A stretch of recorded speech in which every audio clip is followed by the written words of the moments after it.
नमस्कार मित्रांनो, तुमचं स्वागत आहे आजच्या आपल्या एका नवीन व्हिडिओमध्ये. तर या व्हिडिओमध्ये आपण पाहणार आहोत MSCIT इरा सेशन 35. तर सर्वात पहिले बघा आपल्याला सेशनचा परिचय पाहून घ्यायचा आहे. सेशनचा परिचय पाहून घ्या. त्यानंतर बघा आपल्याला या ऑफिस स्किल्समध्ये जायचं आहे. ऑफिस स्किल्समध्ये जा आणि यामध्ये बघा आपल्याला पहिलं नॉलेज चेक या ठिकाणी दिलेलं आहे. टोटल नॉलेज चेक आपल्याला यामध्ये 3 नॉलेज चेक दिलेले आहे. तर त्यापैकी हे पहिलं असणार आहे. याच्यावर क्लिक करा आणि यामध्ये बघा 5 प्रश्न दिलेले आहेत. तर पहिला प्रश्न, व्ह्यू टॅबमधील डॅश डॅश या पर्यायामुळे आपण प्रेझेंटेशन ग्रेच्या शेडमध्ये व्ह्यू करू शकतो म्हणत आहे. तर याचं उत्तर ग्रे स्केल्स आहे. त्यानंतर सेव्ह अँड नेक्स्ट करा. Zoom in and zoom out पर्याय स्क्रीनच्या डॅश डॅश बाजूला असतो म्हणत आहे. तर खाली उजव्या बाजूला असते. त्यानंतर सेव्ह अँड नेक्स्ट करा. पॉवरपॉईंटमधील कोणते व्ह्यू थंबनेल स्वरूपात सुलभ रिऑर्डरिंगसाठी स्लाइड्स तयार करते म्हणत आहे. तर याचं उत्तर स्लाइड सॉर्टेड व्ह्यू आहे. त्यानंतर सेव्ह अँड नेक्स्ट करा. पॉवरपॉईंटमधील स्लाइड मास्टरमध्ये केलेले बदल केवळ वैयक्तिक स्लाइड्सवर परिणाम करतात, संपूर्ण प्रेझेंटेशनवर नाही म्हणत आहे. तर याचं उत्तर चूक आहे. त्यानंतर सेव्ह अँड नेक्स्ट करा. पॉवरपॉईंटमधील व्हिज्युअल बेसिक एडिटरचा उद्देश काय आहे म्हणत आहे. तर याचा प्राथमिक उद्देश काय बघा, तर मायक्रो क्रिएट आणि एडिट करण्यासाठी वापरले जाते. त्यानंतर सेव्ह अँड नेक्स्टवर क्लिक करा. येस बटनावर क्लिक करा. तर पाहू शकता आपला स्कोर या ठिकाणी पूर्ण इथं आलेला आहे. त्यानंतर आपल्याला दुसरं नॉलेज चेकसाठी या ठिकाणी क्लिक करा. या ठिकाणी क्लिक केल्यानंतर पाहू शकता या ठिकाणी आपल्याला दुसरं नॉलेज चेक जिथे दिलेलं आहे. तर दुसऱ्या नॉलेज चेकवर क्लिक करा आणि याच्यातून स्टार्ट करा. तर दुसऱ्यामध्ये बघा आपल्याला एकच प्रश्न दिलेला आहे. रिहर्स विथ कोच फीचर युजर्सना काय सुधारण्यात मदत करते म्हणत आहे. तर याचं उत्तर बघा, तर याचं उत्तर त्यांची पब्लिक स्पीकिंग कौशल्य हे त्याचं उत्तर आहे. त्यानंतर सेव्ह अँड नेक्स्टवर क्लिक करा. त्यानंतर येस बटनावर क्लिक करायचं आहे. पाहू शकता स्कोर्स या ठिकाणी पूर्ण आलेला आहे. त्यानंतर आपल्याला तिसरं नॉलेज चेक सोडवण्यासाठी अवॉर्ड अँटीव्हायरस अँड सिक्युरिटी या ऑप्शन्सवर आपल्याला क्लिक करायचं आहे. त्याच्या खालीच आपल्याला तिसरं नॉलेज चेक दिलेलं आहे. तर त्या नॉलेज चेकवर क्लिक करा आणि याच्यातून आपल्याला स्टार्ट करायचं आहे. यामध्ये बघा 2 प्रश्न दिलेले आहेत. तर पहिला प्रश्न, Avast AI power threat detection वापरून रिअल टाईममध्ये मालवेअर आयडेंटिफाय करते म्हणत आहे. तर याचं उत्तर बरोबर आहे. अवास्टमधील कोणती AI टेक्नॉलॉजी डिव्हाइस कॅमेऱ्याच्या मार्फत विनापरवाना घेतलेले ॲक्सेस ओळखते म्हणत आहे. तर याचं उत्तर कॉम्प्युटर विजन आहे. त्यानंतर सेव्ह अँड नेक्स्टवर क्लिक करा. येस बटनावर क्लिक करायचं आहे. तर पाहू शकता आपला स्कोर या ठिकाणी पूर्ण आलेला आहे. तर अशा प्रकारे आपल्याला 3ही नॉलेज चेक सोडवून घ्यायचे आहे. त्यानंतर आपल्याला सिम्युलेशनचे प्रश्न दिलेले आहेत. तर सिम्युलेशन्सवर क्लिक करा आणि त्यानंतर याच्यातून आपल्याला स्टार्ट करायचं आहे. तर यामध्ये बघा 2 प्रश्न आहे. तर याच्यातून आपल्याला पहिला प्रश्न स्टार्ट करा. तर यामध्ये बघा काय म्हणलेलं आहे, तुम्ही इमेजला विविध इफेक्ट अप्लाय करून ती सुधारणा करू शकता. म्हणून लॅपटॉपवर काम करणाऱ्या महिलेच्या निवडलेल्या इमेजला सिंपल फ्रेम अप्लाय करा म्हणत आहे. तर यासाठी आपल्याला फॉर्मॅट टॅबवर जा. त्यानंतर या पहिल्याच ऑप्शन्सवर आपल्याला क्लिक करायचं आहे अशा प्रकारे आणि त्यानंतर आपलं उत्तर सबमिट होऊ द्या. त्यानंतर नेक्स्ट क्वेश्चन्स लावायचा आहे. याच्यातून चित्र स्वरूपात माहिती सांगण्यासाठी आयकॉन अतिशय उपयुक्त असतात. त्यासाठी कॉन्टॅक्ट नंबरसाठी मोबाईलचा आयकॉन इन्सर्ट करा. तसेच त्याचा ग्राफिक फील व्हाईट बॅकग्राऊंड 1 असा बदला म्हणत आहे. तर यासाठी बघा आपल्याला काय करायचं आहे, इन्सर्टवर जावं लागेल. त्यानंतर आयकॉनवर जा. त्यानंतर या ठिकाणी क्लिक करायचं आहे सर्चिंगवर. त्यानंतर इथे मोबाईलचा आयकॉनवर क्लिक करा आणि त्यानंतर इन्सर्ट बटनावर क्लिक करायचं आहे. तर अशा प्रकारे आणि त्याचा कलर आपल्याला व्हाईट बॅकग्राऊंड 1 करण्यासाठी ग्राफिक फीलवर क्लिक करायचं आहे आणि या पहिल्याच कलरवर क्लिक करा.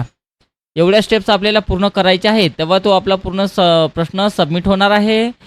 अशा प्रकारे त्यानंतर सर्व झाल्यानंतर एंड एक्झामला येस करा आणि इथे स्कोर्स आपला पूर्ण आलेला आहे.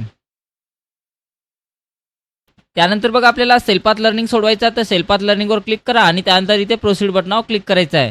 तर यामध्ये बघा 5 स्टेप्स दिलेल्या आहेत. तर याच्यातून पहिला प्रश्न स्टार्ट करायचा आहे. पॉवरपॉईंटच्या व्ह्यू टॅबमधील प्रेझेंटेशन व्ह्यूज ग्रुपचे फंक्शन्स काय आहे म्हणत आहे. तर याचं उत्तर तुमच्या स्लाइड्स पाहण्याचे आणि एडिट करण्याचे विविध मार्ग प्रोव्हाइड करते, जसे की सामान्य स्लाइड सॉर्टर आणि रीडिंग व्ह्यू. तर हे त्याचं उत्तर आहे. त्यानंतर सेव्ह अँड नेक्स्ट करा. पॉवरपॉईंटच्या व्ह्यू टॅबमधील मास्टर व्ह्यूज ग्रुपचे कार्य फंक्शन्स आहे म्हणत आहे. तर याचं उत्तर ऑप्शन 3 आहे. युजर्सला स्लाइड्स, हँडआउट्स आणि नोट्ससाठी एकसमान स्टाईल सेट करण्यास एनेबल करण्यासाठी. त्यानंतर सेव्ह अँड नेक्स्टवर क्लिक करा. मायक्रोसॉफ्ट पॉवरपॉईंट प्रेझेंटेशनमध्ये नोट्स म्हणजे काय म्हणत आहे. तर नोट्स म्हणजे काय आहे बघा, तर याचं उत्तर प्रेझेंटेशन दरम्यान प्रस्तुतकर्ता संदर्भ देऊ शकेल असे अतिरिक्त तपशील आणि स्क्रिप्ट, तर हे त्याचं उत्तर आहे. त्यानंतर सेव्ह अँड नेक्स्टवर क्लिक करा. पॉवरपॉईंट विंडोमध्ये स्लाईड पाहण्यासाठी झूम लेवल स्पेसिफाय करण्यासाठी डॅश डॅश बटनावर क्लिक करा म्हणत आहे. तर कोणत्या बटनावर आपण क्लिक करायला पाहिजे? तर याचं उत्तर झूम हे या ऑप्शन्सवर क्लिक करायला पाहिजे. त्यानंतर सेव्ह अँड नेक्स्ट करा. पॉवरपॉईंटच्या व्ह्यू टॅबमधील कलर ग्रे स्केल ग्रुप कार्य काय आहे म्हणत आहे. तर याचं उत्तर बघा कोणतं आहे. याचं उत्तर हे फुल कलर ग्रेस्केल किंवा शुद्ध काळा आणि पांढरा यासह विविध कलरच्या मोडमध्ये तुमचे प्रेझेंटेशन प्रिंट करण्यासाठी ऑप्शन प्रोव्हाइड करते. तर हे त्याचं उत्तर आहे. त्यानंतर सेव्ह अँड नेक्स्टवर क्लिक करा. एंड एक्झामवर क्लिक करायचं आहे. तर अशा प्रकारे आपलं संपूर्ण guided do it your self path learning संपूर्ण आपलं सोडवणं झालेलं आहे आणि या ठिकाणी आपला स्कोर्स पूर्ण आलेला आहे. त्यानंतर आपल्याला याला क्लोज करा. नंतर आपल्याला guided do it your self सोडवायचा आहे. तर त्याच्यावर क्लिक करा आणि त्यानंतर याच्यातून आपल्याला स्टार्ट करायचं आहे. तर यामध्ये बघा 5 प्रश्न आहे. तर पहिला प्रश्न स्टार्ट करा. तर बघा पहिल्या प्रश्नामध्ये आपल्याला काय म्हटलेलं आहे. दिलेल्या प्रेझेंटेशनमध्ये झूम इन साईज 66 सेट करण्यासाठी खालील पद्धतीचा वापर करा म्हणत आहे. तर यासाठी आपल्याला व्ह्यू टॅबवर जा. त्यानंतर इथे झूम ऑप्शन्सवर क्लिक करा. त्यानंतर इथे 66 वर क्लिक करायचं आहे आणि त्यानंतर ओके बटनावर क्लिक करा. त्यानंतर आपलं उत्तर सबमिट करायचं आहे.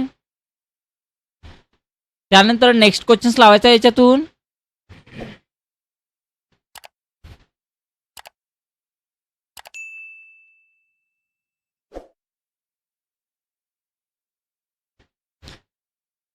यामध्ये बघा काय म्हटलेलं आहे.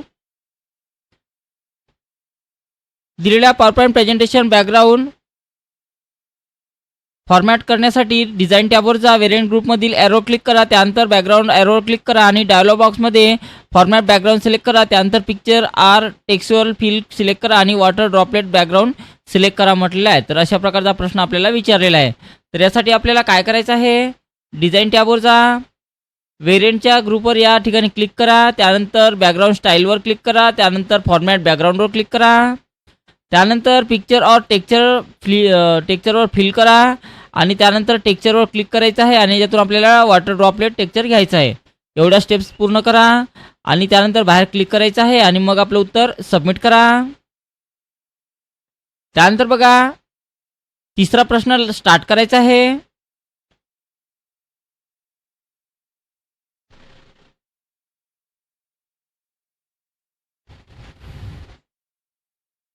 तिसऱ्या प्रश्नामध्ये बघा काय म्हटलेलं आहे. दिलेल्या पॉवरपॉईंट प्रेझेंटेशनमध्ये स्लाईडचा साईज बदलण्यासाठी डिझाईनवर टॅबवर जा म्हणते.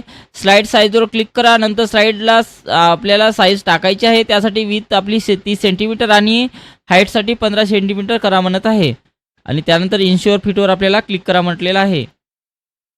तर यासाठी आपल्याला डिझाईन टॅबवर जा. डिझाईन टॅबवर क्लिक करायचं आहे. स्लाईड साईजवर जा. कस्टम स्लाईडवर क्लिक करा. त्यानंतर या ठिकाणी आपल्याला विथ किती सांगितलेले आहे 30 सेंटीमीटर, तर 30 टाका. त्यानंतर सेंटीमीटरसाठी CM टाईप करायचं आहे. त्यानंतर हाईटमध्ये जा आणि हाईटमध्ये आपल्याला 15 सेंटीमीटर टाकायचं आहे आणि त्यानंतर आपल्याला ओके करायचं आहे. आता यामध्ये जे इंचमध्ये टाकलेला सेंटीमीटरमध्ये जे टाकलेली संख्या आहे ते इंचमध्ये इथं ॲटोमॅटिक कन्वर्ट झालेली आहे. ते ॲटोमॅटिक कन्वर्ट होते. काही प्रॉब्लेम नाही. तुम्ही त्याच्या पुढं 15च्या नंतर सेंटीमीटर CM टाकायचं आहे. त्यानंतर ओके बटनावर क्लिक करा आणि त्यानंतर इथे इन्श्युअर फिटवर क्लिक करायचं आहे. एवढं करा आणि त्यानंतर आपलं उत्तर सबमिट करायचं आहे. त्यानंतर नेक्स्ट क्वेश्चन्स लावा.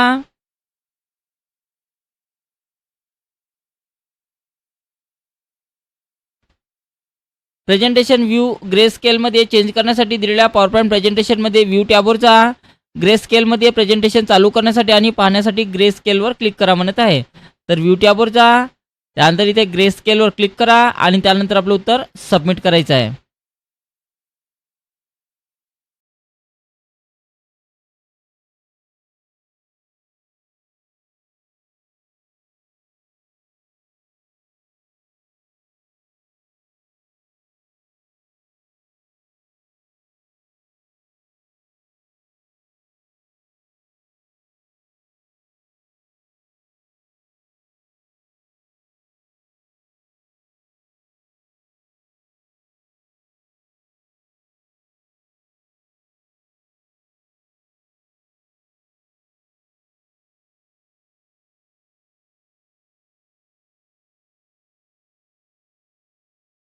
वर सेल्फ झाल्यानंतर आपल्याला सेशन कंप्लीशन टेस्ट लावायचं आहे, तर त्याच्यावर क्लिक करा आणि त्यानंतर याच्यातून आपल्याला स्टार्ट करायचं आहे. तर यामध्ये बघा 10 प्रश्न दिलेले आहे. तर पहिला प्रश्न, रोहनला त्याच्या शिक्षकांना प्रोजेक्ट व्हिडिओ सादर करायचा आहे. व्हिडिओ फाईलचा आकार 800 MB आहे. त्यांच्याकडे घरी रिकामी कॉम्पॅक्ट डिस्क CD आहे आणि तो व्हिडिओ त्यावर कॉपी करू इच्छितो. तो हे करू शकते का म्हणत आहे. तर करू शकते का? नाही, कारण CDमध्ये फक्त 700 MB साठवता येते, जे 800 MB पेक्षाही कमी आहे. तर हे त्याचं उत्तर आहे. त्यानंतर सेव्ह अँड नेक्स्ट करा. श्रेया एका लग्नाची छायाचित्रकार आहे. ती तिच्या क्लायंटला 45 GB आकाराचा उच्च परिभाषा म्हणजे HD लग्नाचा व्हिडिओ फिजिकल डिस्कवर द्यायचा आहे. तिने कोणते स्टोरेज डिव्हाइस वापरावे म्हणत आहे. तर कोणते स्टोरेज डिव्हाइस वापरायला पाहिजे. तर याचं उत्तर ब्लू-रे डिस्क आहे. त्यानंतर सेव्ह अँड नेक्स्ट करा. Optical disc drive laser beam वापरून डेटा वाचते. जेव्हा लेझर बीम डिस्कच्या पृष्ठभागावर पिटला लागते तेव्हा संगणक सिग्नल कसा समजतो म्हणत आहे. तर कशा प्रकारे समजतो. तर ती प्रकाश परावर्तित करत नाही आणि बायनरी 0 म्हणून वाचली जाते. तर हे त्याचं उत्तर असणार आहे. त्यानंतर सेव्ह अँड नेक्स्टवर क्लिक करा. प्रियंका तिचे संशोधन साहित्य USB ड्राईव्ह वापरून लायब्ररीत नेऊन साठवू इच्छिते. या उद्देशासाठी USB ड्राईव्ह चांगला पर्याय आहे का? 2 निवडा म्हणत आहे. तर यासाठी बघा, तर याचं उत्तर ती लहान आणि पोर्टेबल आहे. हे त्याचं पहिलं उत्तर आहे आणि त्यानंतर ती USB पोर्टद्वारे सहज जोडता येते. तर हे दोन्ही त्याचं उत्तर असणार आहे. त्यानंतर सेव्ह अँड नेक्स्टवर क्लिक करा. CD आणि DVD मधील फरक योग्य प्रकारे सांगणारी विधाने कोणती आहे म्हणत आहे. तर CD आणि DVD कोणता आहे बघा. तर याचं उत्तर बघा, ऑप्शन 3 आहे. DVD साधारणपणे व्हिडिओसाठी वापरल्या जातात, तर CD मुख्यतः संगीत किंवा दस्तऐवजांसाठी वापरल्या जातात. हे पहिलं आहे. आणि त्यानंतर CD सुमारे 700 MB डेटा साठवते, तर DVD सुमारे 4.7 GB एवढा डेटा साठवते. तर हे त्याचं उत्तर आहे. त्यानंतर सेव्ह अँड नेक्स्टवर क्लिक करा. रोजच्या ऑफिस कामासाठी रिवॅटेबल डिस्क राईट वन्स डिस्कपेक्षा अधिक उपयुक्त का आहे म्हणत आहे. तर याचे 2 पर्याय आपल्याला निवडा म्हणत आहे. कारण RW डिस्क डेटा अनेक वेळा मिटवून अपडेट करण्याची परवानगी देतात. तर दुसरा आहे बघा, तर RW डिस्क तात्पुरता डेटा साठवण्यासाठी उपयुक्त असतात. हे दोन्ही त्याचे उत्तर असणार आहे. त्यानंतर सेव्ह अँड नेक्स्ट करा.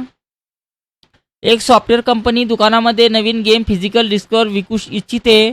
वापरकर्त्यांना गेम फाईल डिलीट किंवा बदलता येऊ नयेत असे त्यांना वाटते. त्यांनी कोणती डिस्क वापरावी म्हणत आहे. तर कोणती डिस्क वापरायला पाहिजे. तर याचं उत्तर रीड ओनली डिस्क आहे. त्यानंतर सेव्ह अँड नेक्स्टवर क्लिक करा. सुमन एका दुर्गम भागात राहते जिथे इंटरनेट कनेक्शन अस्थिर आहे आणि वारंवार खंडित होते. तिला महत्त्वाचे दस्तऐवज साठवायचे आहेत जे दररोज विना अडथळा वापरायचे आहेत. प्राथमिक स्टोरेज म्हणून तिने कोणती पद्धत वापरणे टाळावे म्हणत आहे. तर कोणती पद्धत टाळायला पाहिजे. तर क्लाउड स्टोरेज हे त्याचं उत्तर आहे. त्यानंतर सेव्ह अँड नेक्स्ट करा. रियाने चुकून तिच्या DVDच्या खालच्या पृष्ठभागावर ओरखडा काढला. ती म्हणजे की ड्रायव्हरमधील लेझर इतका शक्तिशाली आहे की तो ओरखडे दुर्लक्षित करेल आणि DVD पूर्णपणे व्यवस्थित चालेल. हे विधान बरोबर आहे की चूक आहे म्हणत आहे. तर हे विधान कोणतं आहे बघा. तर हे विधान आपलं चूक आहे. त्यानंतर सेव्ह अँड नेक्स्टवर क्लिक करा. करण म्हणतो की क्लाउड स्टोरेज म्हणजे त्यांच्या स्वतःच्या संगणकात असलेली खूप मोठी हार्ड डिस्क आहे. त्याची समज बरोबर आहे का म्हणत आहे. तर नाही, क्लाउड स्टोरेज इंटरनेटद्वारा वापरल्या जाणाऱ्या दूरस्थ सर्व्हर डेटा साठवतो. हे त्याचं उत्तर आहे. त्यानंतर सेव्ह अँड नेक्स्टवर क्लिक करा. येस बटनावर क्लिक करायचं आहे. तर अशा प्रकारे पाहू शकता आपला स्कोर या ठिकाणी पूर्ण आलेला आहे. आणि अशा प्रकारे आपल्याला इरा सेशन 35 कम्प्लिटली सोडवायचा आहे.